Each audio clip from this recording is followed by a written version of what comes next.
Des nouvelles de dernière minute nous parviennent du Moyen-Orient. En Iran, il y a quelques minutes, de puissantes explosions dans plusieurs provinces iraniennes. Des explosions ont éclaté alors que des rumeurs indiquaient que l'entourage de Donald Trump préparait une attaque pouvant provoquer la chute du régime des ayatollahs.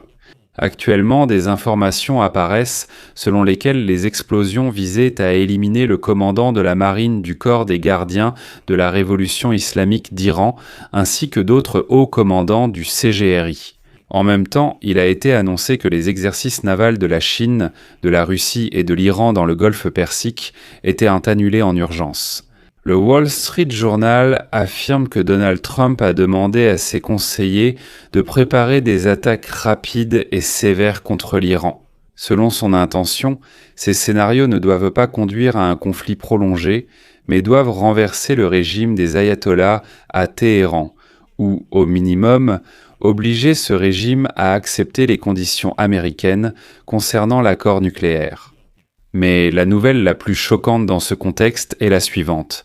Le ministre de la Défense de l'Arabie Saoudite, Khalid Ben Salman, lors d'une rencontre à Washington, s'est adressé en privé à Donald Trump pour lui demander de prendre des mesures militaires contre l'Iran.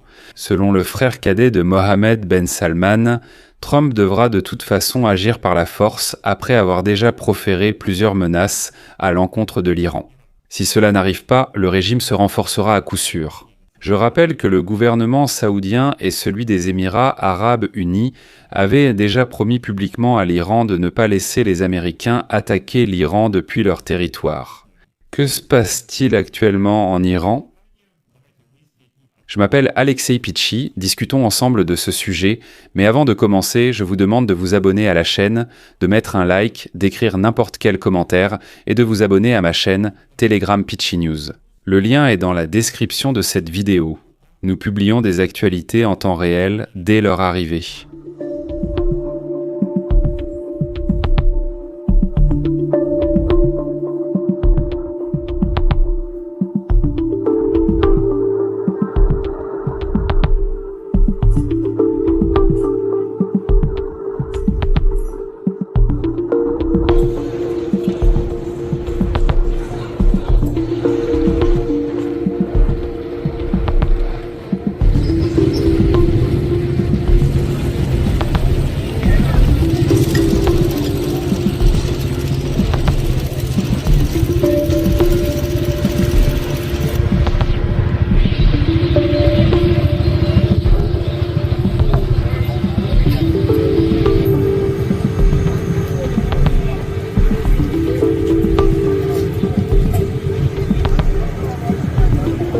Alors, à l'instant, un message arrive concernant une série d'explosions en Iran, qui ont eu lieu presque simultanément dans plusieurs régions du pays. Selon des sources locales et des publications sur les réseaux sociaux, des incidents ont été signalés à Bandar Abbas, Avaz, Abadan, Khorramshahr, Qasr-e-Shirin et Parand.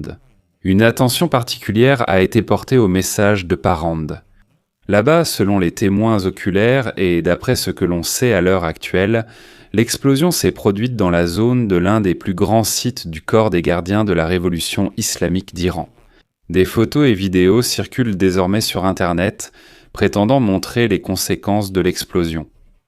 Plus tard, il a été rapporté en ligne que la cible était Ali Riza Tangsiri, commandant de la marine du corps des gardiens de la révolution islamique d'Iran.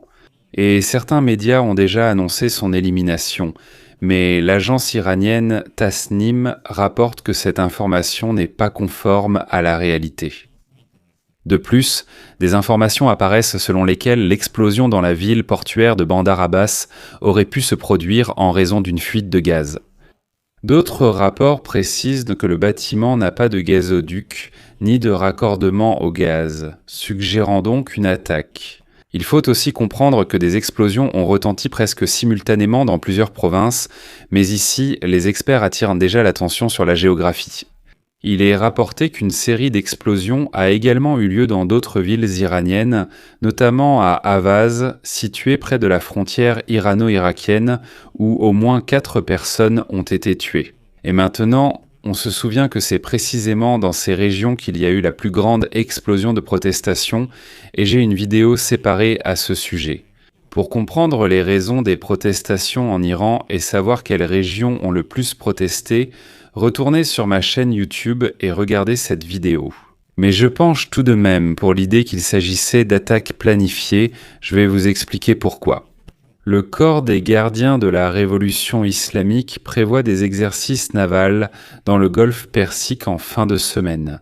Cela a provoqué une réaction du commandement central des États-Unis, qui a appelé Téhéran à éviter tout comportement provocateur en mer.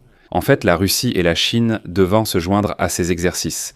Et donc l'Iran, la Russie et la Chine voulaient montrer dans le golfe Persique à quel point ils sont forts ensemble. Les autres pays de la région devraient, soi-disant, éviter de s'impliquer ou d'aider les Américains contre l'Iran. Au final, après les explosions d'aujourd'hui en Iran, les exercices militaires de la marine ont déjà été annulés, et donc ces attaques ressemblent à une tentative de faire échouer ces manœuvres. Pendant ce temps, l'agence de presse Reuters écrit qu'Israël n'est pas impliqué dans la série d'explosions survenues en Iran.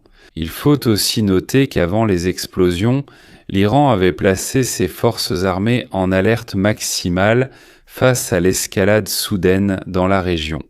C'est ce qu'a déclaré publiquement aujourd'hui le chef d'état-major des forces armées iraniennes, Amir Khatami, en commentant l'intensification de la présence militaire américaine dans le golfe Persique. Selon lui, toute action agressive de la part des États-Unis ou d'Israël pourrait avoir de graves conséquences.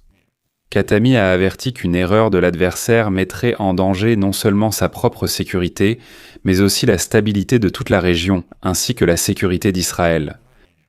Ensuite, le président iranien Massoud Pezeshkian a affirmé que les manifestations ne pouvaient ni être armées ni violentes et que, selon lui, toute protestation du peuple iranien devait se limiter à sortir et crier quelque chose. Il affirme être sûr à 100% que les Américains et Israéliens sont derrière les manifestations en Iran début janvier. C'était leur opération spéciale et rien ne prouve que c'était hors des Iraniens. Excusez cette digression lyrique. Le fait est que, revenons au chef d'état-major des forces armées iraniennes, Amir Khatami. Et voilà, littéralement, 1 heure avant les explosions qui ont retenti aujourd'hui en Iran, il a déclaré la citation suivante aujourd'hui. Sans aucun doute, notre puissance de missiles, la puissance de notre défense anti-aérienne et d'autres aspects de notre capacité de défense sont dans une position plus forte et plus avancée qu'avant la guerre de 12 jours qui nous a été imposée. Il s'agit de la guerre de juin 2025. Le programme nucléaire iranien ne peut être éliminé par la force. Ses connaissances et acquis technologiques seront préservés malgré d'éventuelles pertes, y compris des morts de scientifiques ou de civils. En résumé, le chef d'état-major iranien affirme que, peu importe les morts ou les pertes de scientifiques, le programme nucléaire se poursuivra. Voici où cela devient intéressant, passons à l'analyse.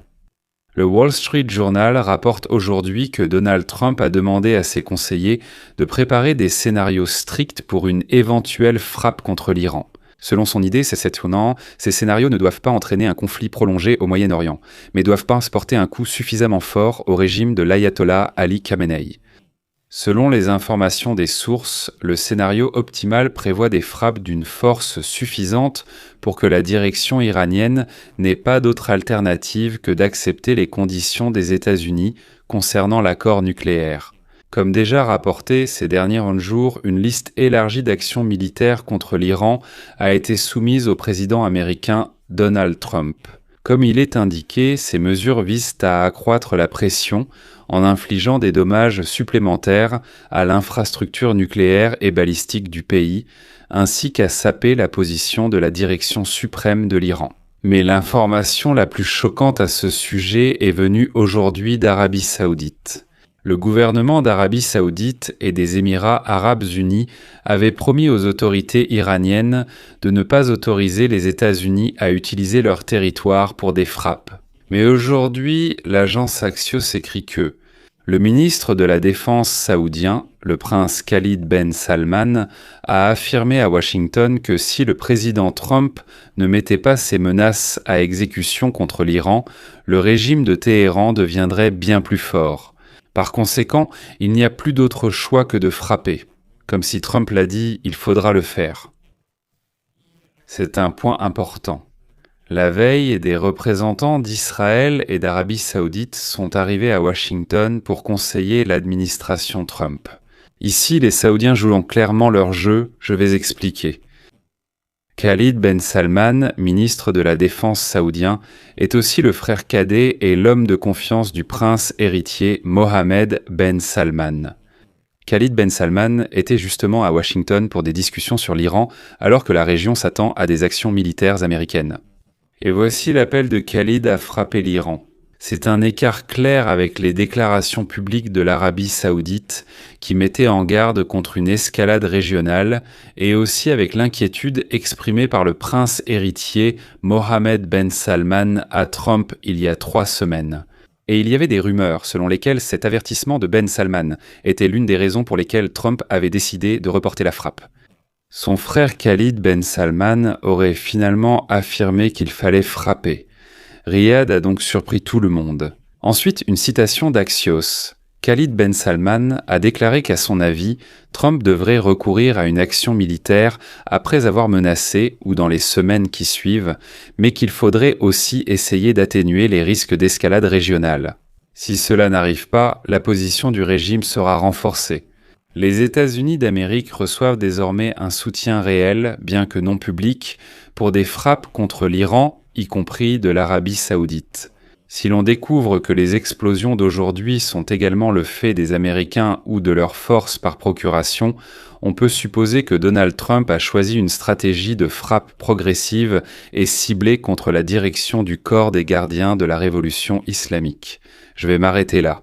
Donnez votre avis en commentaire, abonnez-vous, activez la cloche et mettez un like. Si cette vidéo vous a semblé intéressante et utile, vous pouvez soutenir le travail de cette chaîne YouTube par un don ou un abonnement payant via les liens et informations dans la description de cette vidéo. C'est tout pour aujourd'hui, prenez soin de vous, à bientôt à tous.